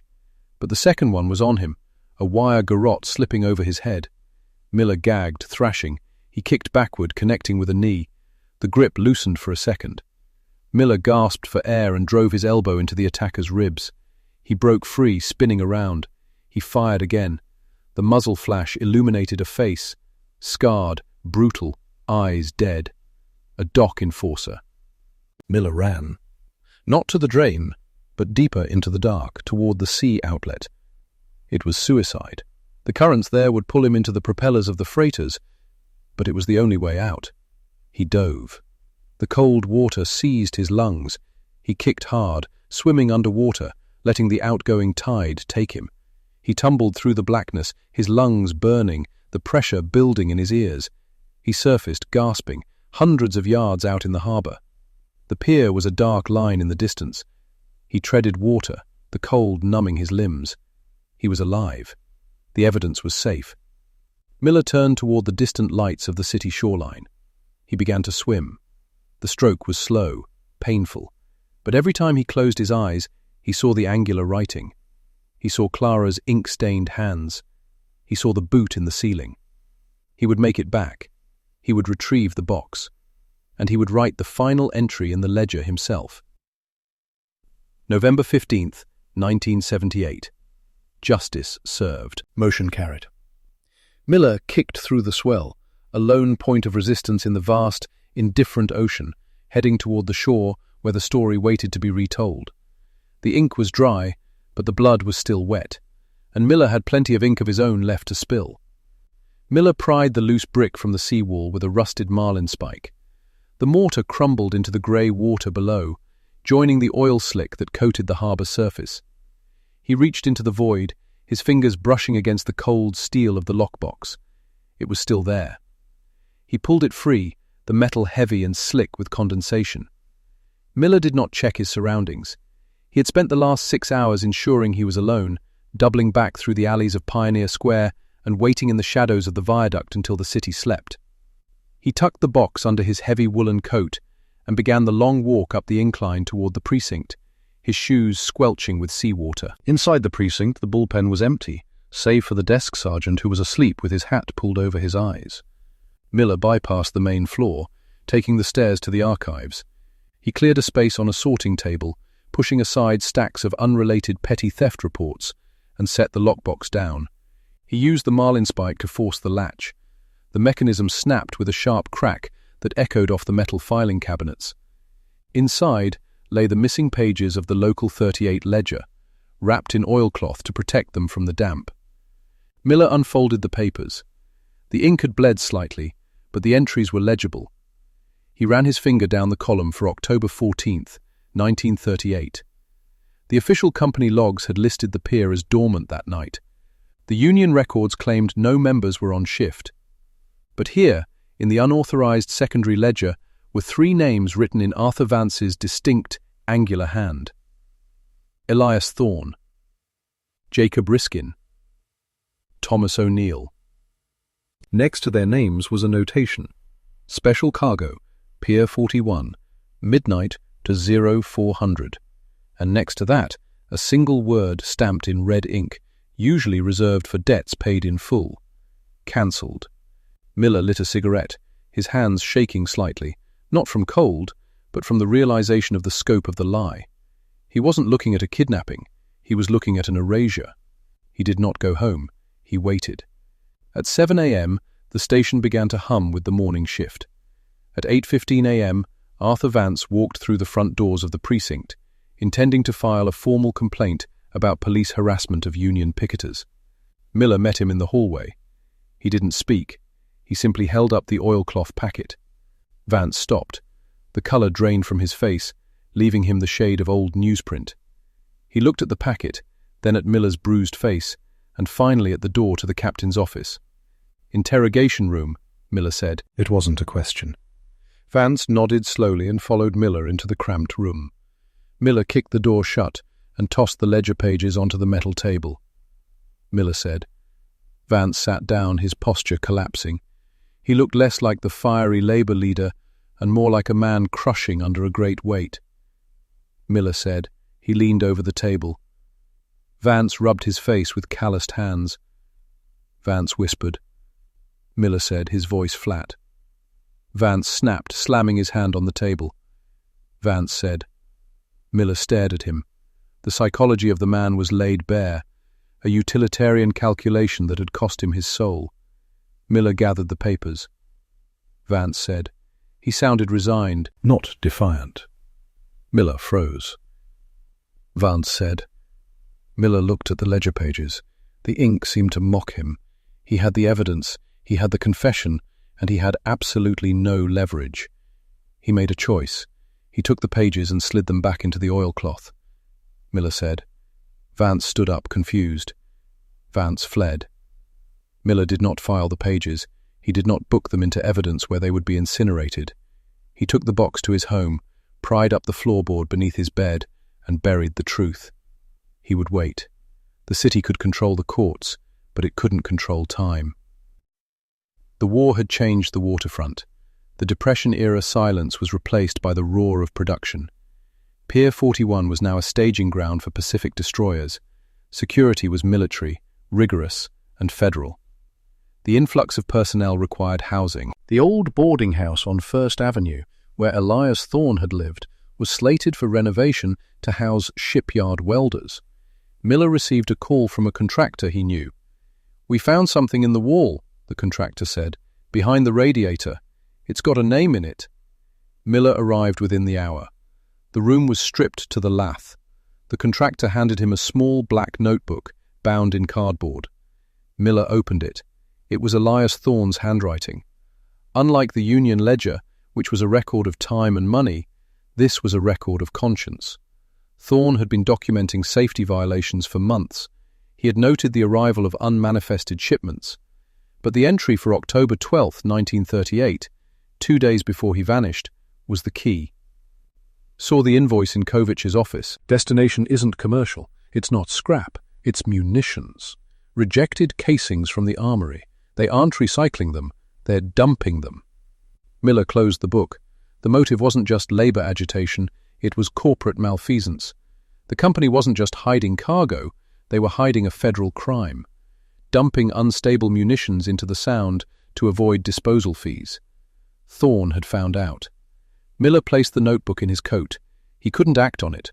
Not yet. The war effort meant that any investigation into the shipping companies would be viewed as sabotage. But the puzzle pieces were locking together. Thorne hadn't just been killed. He had been silenced to protect a profit margin. The war was over. The city was exhaling. Miller, now a lieutenant, stood in the hallway of Providence Hospital. The smell of ether and antiseptic was thick in the air. Inside room 304 lay Patrick O'Malley. O'Malley had been a pier guard in 1938, a man known for his brutality and his silence. Now, consumed by lung cancer, the silence was breaking. Miller sat by the bedside. O'Malley was a skeleton wrapped in pale skin. O'Malley rasped. Miller said softly, O'Malley turned his head. His eyes were yellowed. O'Malley wheezed. O'Malley said. Miller leaned in, his pen hovering over his notepad. O'Malley continued. The dying man coughed, a wet, rattling sound. Miller asked, his stomach turning. O'Malley whispered. O'Malley's eyes drifted shut. O'Malley died 3 hours later. He had given Miller the method and the location. With O'Malley's confession, Miller attempted to reopen the case. He presented the ledger, Thorne's notebook, and the statement of the dead guard to the district attorney. The DA, a man named Sterling, who had ambitions for the governor's mansion, reviewed the file for 10 minutes. Sterling said. Miller argued. Miller said. Sterling said, closing the file. Miller retired in 1952. He took the file with him. Miller was an old man now. The city had changed. Skyscrapers of glass and steel had replaced the brick tenements. The waterfront was a tourist destination, filled with restaurants and souvenir shops. But the water was the same. Miller sat at the dining table of his small apartment. Spread out before him were historical tide charts from the University of Washington's Oceanography Department, dating back to October 1938. He overlaid them with a map of the Sound. He calculated the drift. If O'Malley was right, and they dumped the bodies at the deep approach, the currents at 3 a.m. on October 14, 1938, would have been pulling strictly north-northwest, driven by a heavy outgoing tide. But the chains. Heavy industrial chains do not drift, they sink. However, the bodies, gas build-up, buoyancy. Miller did the math. If the chains were heavy enough, they stayed put. But if the bindings were loose, or if the crates broke apart on the seabed. He looked at a report from a survey done in 1965 by a cable-laying ship. They had noted an obstruction in Sector 4G. Miller hired a private salvage diver. It cost him his savings. On November 12, 1978, the diver went down. He surfaced 40 minutes later, hauling a heavy, encrusted object into the boat. It was a length of chain. The links were thick, welded with a specific crosshatch pattern used by the shipping company in the late 30s. And tangled in the rusted iron was a preserved leather boot sole. The diver went down again. He came up with a metal ID tag, the kind used by the Union in the early days. It was corroded, but after an acid bath in Miller's kitchen sink, the stamped number became visible. 0451. Miller checked his copy of the ledger. 0451. Riskin, Jacob. He had them. Miller did not go to the police. He went to the press. He contacted a young investigative journalist at the Seattle Times. He laid it all out. The ledger, the notebook, the confession, the chain, the ID tag. The story ran on a Sunday. It took up the entire front page. The Ghosts of Pier 41. How Seattle Buried Its Working Men. The public reaction was immediate. The apathy of 1938 was replaced by the cynicism of the post-Watergate era. People were ready to believe in conspiracies. The city council was forced to hold a hearing. Miller, 70 years old, sat before the microphone. He spoke for 3 hours. He detailed the systemic suppression of evidence. He named the mayor from 1938. He named the company. He named Arthur Vance. Vance had died years prior, but his reputation was dismantled overnight. The union, now under new leadership, issued a formal apology and established a memorial fund. The shipping company, though legally distinct from its 1938 iteration, settled the lawsuit with the surviving descendants of Thorne, Riskin, and O'Neill for an undisclosed sum. But for Miller, the money didn't matter. He stood on the new boardwalk, looking out at the grey water. The ferries cut white lines through the dark surface. He thought of Elias Thorne, the man who wrote down the truth when it would have been safer to look away. Thorne wanted a safe workplace. He wanted fairness. He thought of Jacob Riskin, who just wanted to pay his debts. He thought of Thomas O'Neill, the youngest, who had simply been in the wrong place on the wrong shift. Miller took the black notebook out of his pocket. He had held onto it for 36 years. He walked to the railing. Below, the water lapped against the pilings. The case was closed. The record was corrected. The voluntary departure status was rescinded. The death certificates were issued. Cause of death, homicide. Miller didn't need the notebook anymore. The city knew the story. He didn't throw it in the water. That was where secrets went. Instead, he turned and walked toward the city museum, where the curator was waiting to accept the donation of the Miller archive. The disappearance of the Pier 41-3 became a cornerstone of maritime labor law in the Pacific Northwest. The inquiry exposed the dangers of off-book shifts, leading to the strict check-in, check-out federal mandates that govern dockwork to this day. The location where the bodies were recovered is now marked on nautical charts, not as a hazard, but as a memorial site. Detective Miller died in 1981. His obituary was simple. It listed his years of service, and it ended with a single line. He cleared the ledger. The waterfront is quieter now. Automation has replaced the teeming crowds of stevedores. The shadows are fewer, banished by high-pressure sodium lights. But on quiet nights, when the fog rolls in off the sound and the tide is turning, the old-timers still look toward the deep channel. They remember the price that was paid for the safety they enjoy. They remember the ink, and they remember the blood. And deep beneath the cold currents of the Puget Sound, the silence is finally just silence. 20 years is a long time for paper to sit in the dark. It is long enough for the acid in the pulp to begin its slow, yellowing suicide, eating the pages from the inside out. It is long enough for ink to settle, for bindings to stiffen, and for the anger that drove the pen to fade into something strictly academic. The Miller Archive sat in the climate-controlled purgatory of the Puget Historical Society's basement, housed in 3 grey acid-free boxes on shelf G14. For 2 decades, it had remained largely untouched, save for the occasional graduate student looking for a thesis on mid-century labor disputes or the evolution of waterfront corruption. To the city, the story of the Pier 41-3 was a closed loop, a tragedy with a beginning, a middle, and a judicial end. The memorial plaque on the boardwalk was polished twice a year. The flowers left by the Longshoremen's Union on the anniversary of the discovery always wilted within the week, swept away by the municipal cleaning crews. But history is rarely as watertight as the vessels it concerns. In the autumn of 1999, the silence of shelf G14 was broken by the squeak of a rolling ladder and the tentative grip of Sarah Jenkins. Sarah was 26, an archivist with a specialization in forensic document preservation and a mild allergy to the dust that constituted her working environment. She had been tasked with digitizing the Law and Order collection for the Society's upcoming Millennium exhibition, a retrospective intended to show how far Seattle had come from its rough-hewn, sawdust and whiskey origins. She pulled box 1. It was lighter than she expected. Inside, nestled in a cradle of tissue paper, was the black notebook. Sarah knew the legend, of course. Everyone in the department did. Detective Miller's notebook was considered a holy relic of local police work. It was the physical manifestation of a conscience that wouldn't quit. She carried the box to her workstation, a stainless steel table illuminated by a cold, magnifying ring light. She put on her white cotton gloves. She opened the cover. The smell hit her first.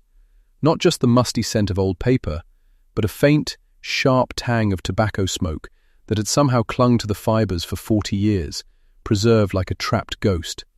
The handwriting was tight, angular, and pressed hard into the paper. Miller had written with the force of a man trying to carve the truth into stone. October 14th. Riskin's wife called again. Still no pension check. November 2nd. Vance looked me in the eye. He didn't blink. He knows I know. Sarah began the scanning process, turning the pages with reverence. The flatbed scanner hummed, a mechanical rhythmic pass of light, stealing the soul of the book, 1 page at a time. She worked through the years of Miller's obsession, watching the handwriting deteriorate as the detective aged, the letters becoming more jagged, the ink often splotched, as if the pen had been held by a shaking hand. She reached the end of the written entries, the famous final calculation where Miller had done the math on the unpaid wages of the dead men, followed by the single word, settled. Sarah prepared to close the book, but as she smoothed the back cover, Her thumb caught on the texture of the end paper. It was thicker than the front, rigid. She paused. Conservation instinct warred with curiosity. She lifted the book to the light, angling it. The rear paced down, the paper glued to the inside of the back cover to hide the binding mechanics, was uneven. There was a ridge, barely perceptible, running vertically about an inch from the spine. It wasn't a manufacturing defect, it was an insertion. Sarah reached for her toolkit, selecting a micro spatula made of polished Teflon. With the precision of a surgeon, she tested the edge of the paper. The glue was old, brittle animal hide glue, crystallized by time. It flaked away with a tiny snap. Breath held, she worked the spatula under the paper. It lifted, revealing a hidden pocket fashioned from a flattened envelope. Inside the pocket was a single, folded sheet of onion skin typing paper. It was so thin it was almost translucent. Sarah extracted it with tweezers. She unfolded it on the table. It wasn't a list of suspects. It wasn't a confession. It was a map. Or, more accurately, a schematic. It was a blueprint of the original Pier 41 piling structure, dated 1937, a year before the murders. But someone, Miller presumably, had drawn over it in red grease pencil. He had circled a section of the pier that didn't exist anymore, a spur of infrastructure that had been demolished in the 1960s to make way for the container terminal. Next to the red circle, Miller had written 3 words, the grease pencil struggling to bite into the waxy blueprint paper. The 4th anchor. Sarah stared at the document. The official record stated there were 3 victims, Thorne, Riskin, and O'Neill. The Pier 41-3. There was never a mention of a 4th. She looked back at the notebook. Miller had cleared the ledger. He had died at peace. Why would he hide this? Unless the ledger wasn't actually clear. Unless Miller, in his final days, had found something he couldn't prove, something so dangerous or so contradictory to the victory he had just won that he chose to bury it within the archive rather than destroy his own narrative. Sarah picked up the phone. She didn't call the curator. She called the only person listed in the accession file as a living contact for the Miller donation, a name added in 1982 and never updated. She said, when a rasping voice answered on the 4th ring. The voice said, it was a woman, hard and impatient. Sarah said quickly. There was a silence on the line, heavy and sudden. The ambient noise of a television in the background was abruptly muted. The woman asked. Her voice had lost its edge, replaced by a guarded wariness. The silence stretched longer this time, tight as a bowstring. The woman said, the rain in Seattle had changed since Miller's day. In the 1970s, it had been a shroud, a grey curtain that hid the sins of the port. Now, in the late 90s, it felt more like a rinse cycle, washing the grit off the new glass skyscrapers and the expensive German cars parked in lots where stevedores used to brawl for day wages. Sarah stood under the awning of the museum, watching the water cascade from the gutters. She checked her watch. It had been 40 minutes. A beat-up Ford Taurus, the colour of a bruise, pulled up to the curb. The passenger window rolled down with a mechanical grind. Sarah leaned down. The woman behind the wheel was in her late 50s, with steel-grey hair cut into a utilitarian bob. She had Miller's eyes, watchful, cynical, framed by lines of exhaustion. This was unmatched lineage, the face of a woman who had grown up in the shadow of a man obsessed with the dead. Sarah hesitated, then opened the door. The car smelled of peppermint and wet dog. As she buckled in, the woman accelerated into traffic, merging aggressively onto Montlake Boulevard. 415, the woman said. 416. 17? Sarah asked. Catherine laughed, a dry, barking sound. 418. 423. Caesar prompted her bag, Catherine said, staring straight ahead through the rhythmic slap of the wipers. Sarah said. Catherine said. They were heading toward the waterfront, drawn there by the inevitable gravity of the story. The Alaskan Way viaduct roared above them, a double-decked concrete scar carrying the highway traffic. To their left, the piers jutted out into Elliott Bay like missing teeth.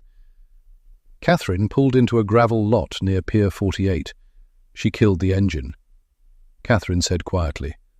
400 was 28, Sarah asked. Catherine said. She worked 48, Catherine said. For 45 million process. She seemed. Catherine turned to face Sarah.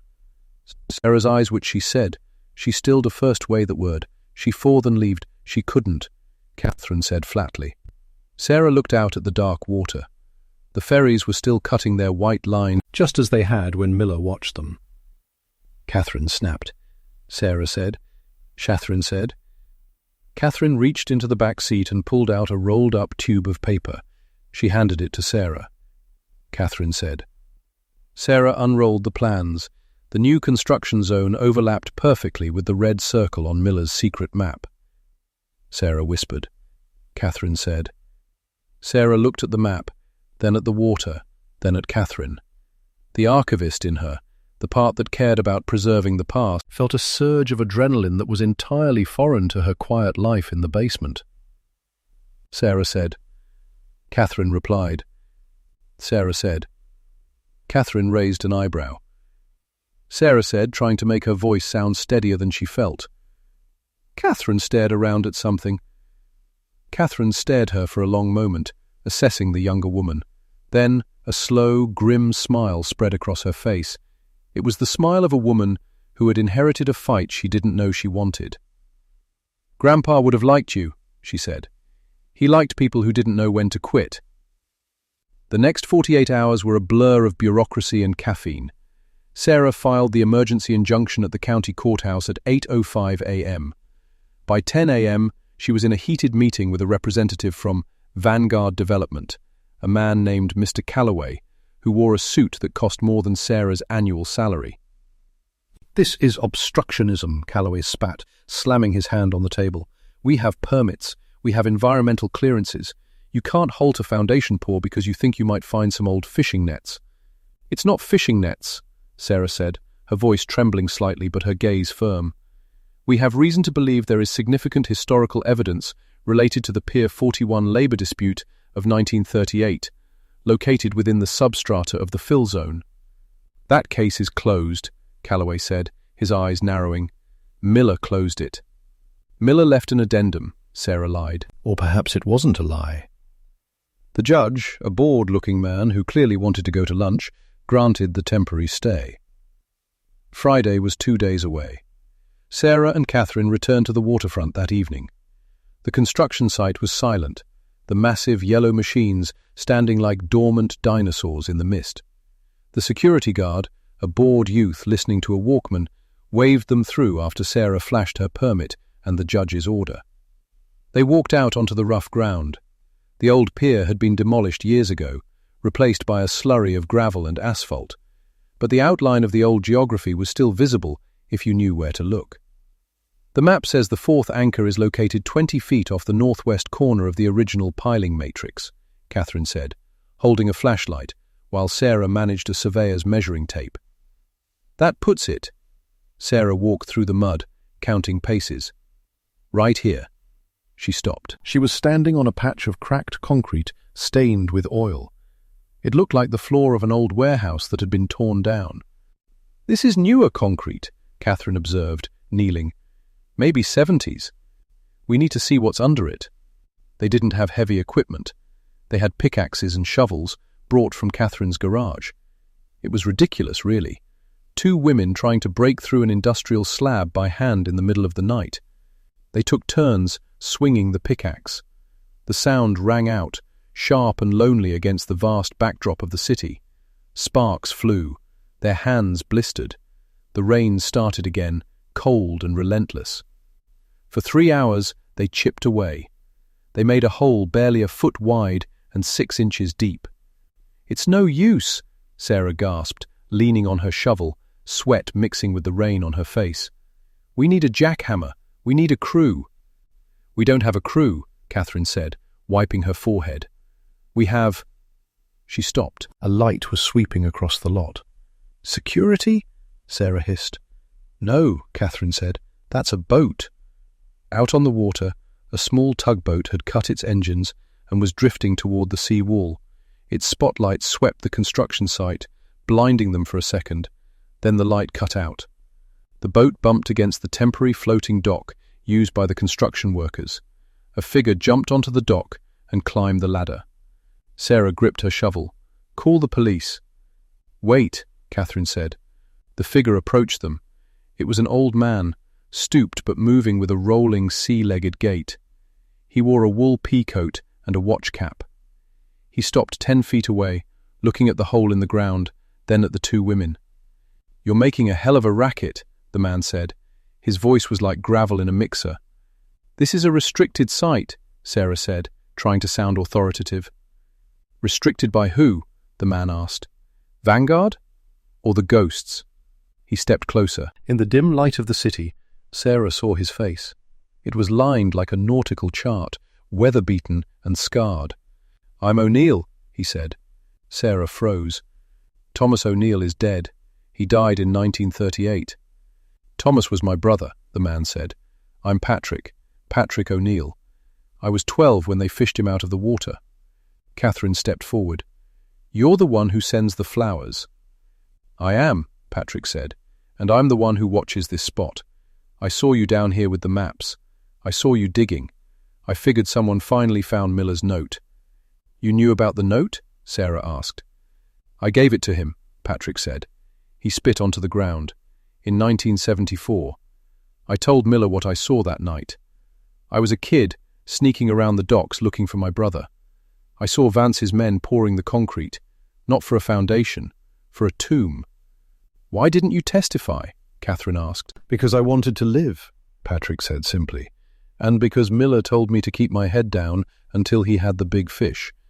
But he never got the big fish. He just got the apology." Patrick looked at the pathetic hole they had dug.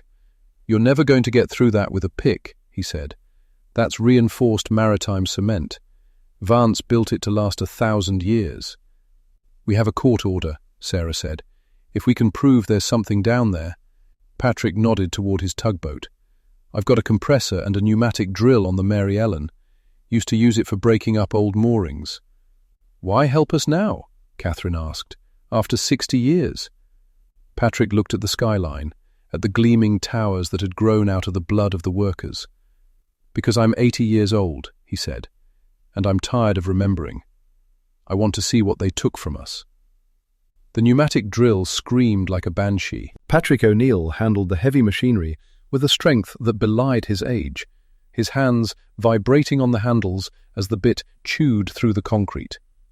Sarah and Catherine worked in shifts, clearing the rubble, hauling buckets of pulverized stone out of the pit. By 3 a.m., they had broken through the top slab. Beneath it lay a layer of packed sand and industrial debris, rusted rebar, glass, crushed brick.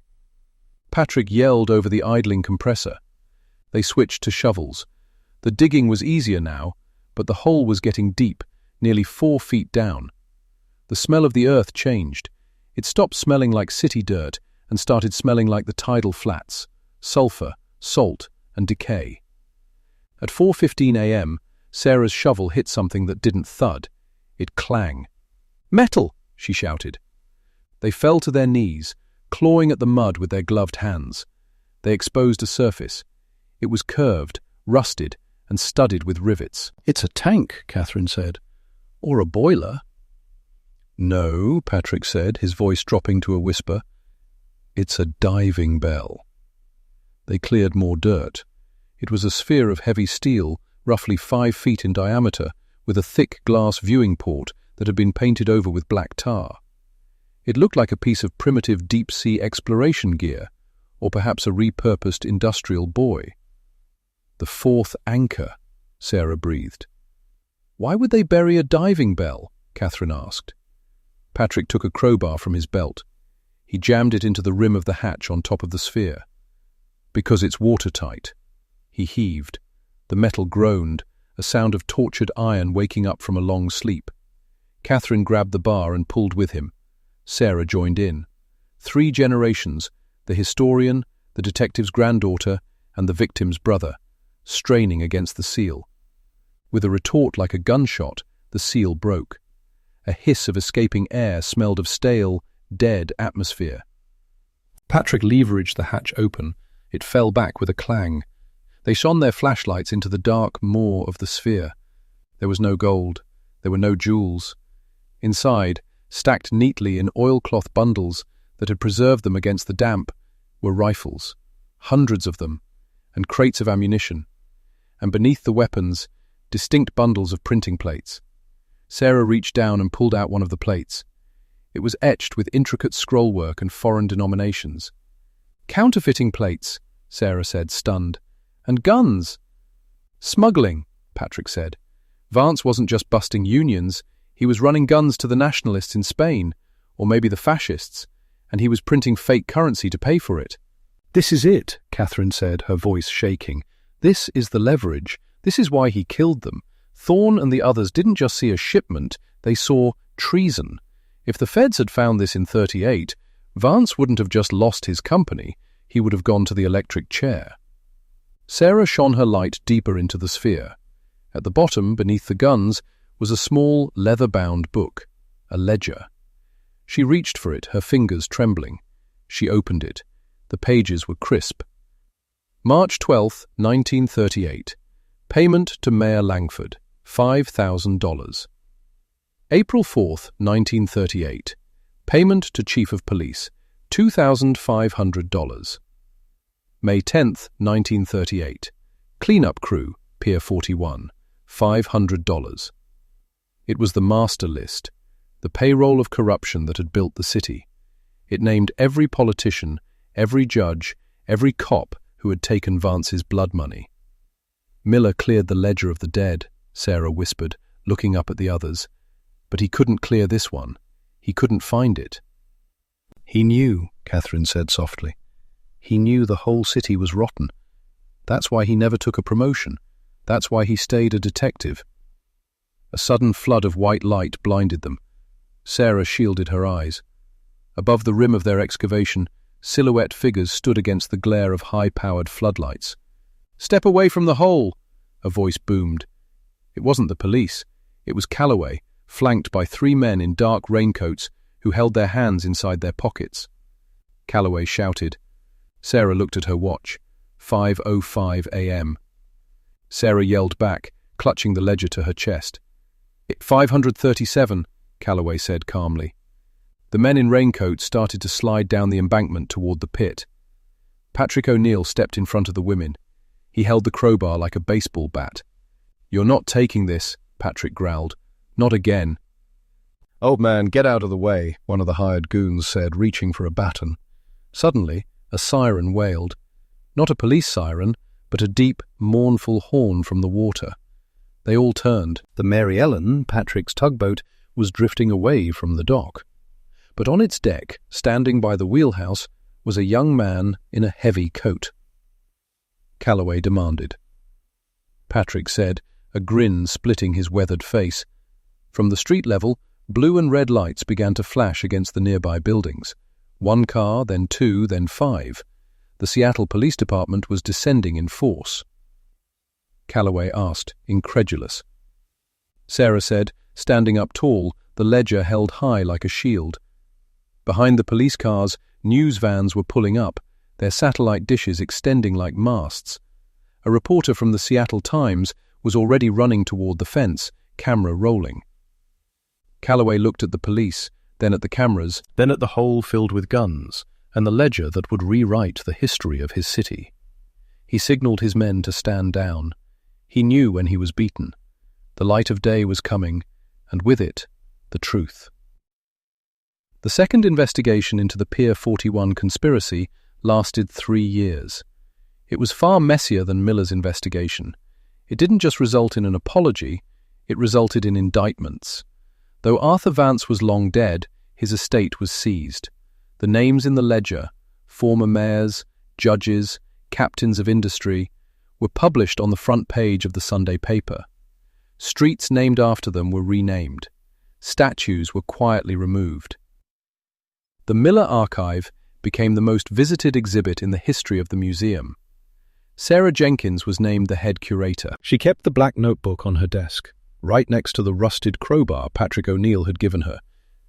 Patrick died 2 years later, in his sleep, on his boat. He didn't leave a fortune, but he left a request. He wanted his ashes scattered at the site of the fourth anchor. On a grey morning in November, Sarah and Catherine stood on the newly designated Thorne Riskin O'Neill Vance Historical Park. The city had been forced to preserve the site. The diving bell was there, encased in glass, a monument to what lies beneath. Sarah poured the ashes into the water. They swirled in the grey current, drifting down toward the deep channel. Catherine Vance stood beside her. She had legally changed her name to Catherine Miller. "Do you think he's happy now?" Catherine asked, looking at the water. "My grandfather?" Sarah thought about the notebook. She thought about the angular, angry handwriting that had softened near the end. She thought about the man who stood in the rain for 36 years, waiting for the tide to turn. "He cleared the ledger," Sarah said, repeating the line from his obituary, "but we balanced the books." The water lapped against the new pilings, clean and cold. The ferries cut their white lines toward the horizon. The city behind them hummed with life, a city built on secrets, yes, but secrets that were finally, fully known. And deep beneath the currents of the Puget Sound, the silence was no longer a weight. It was just peace.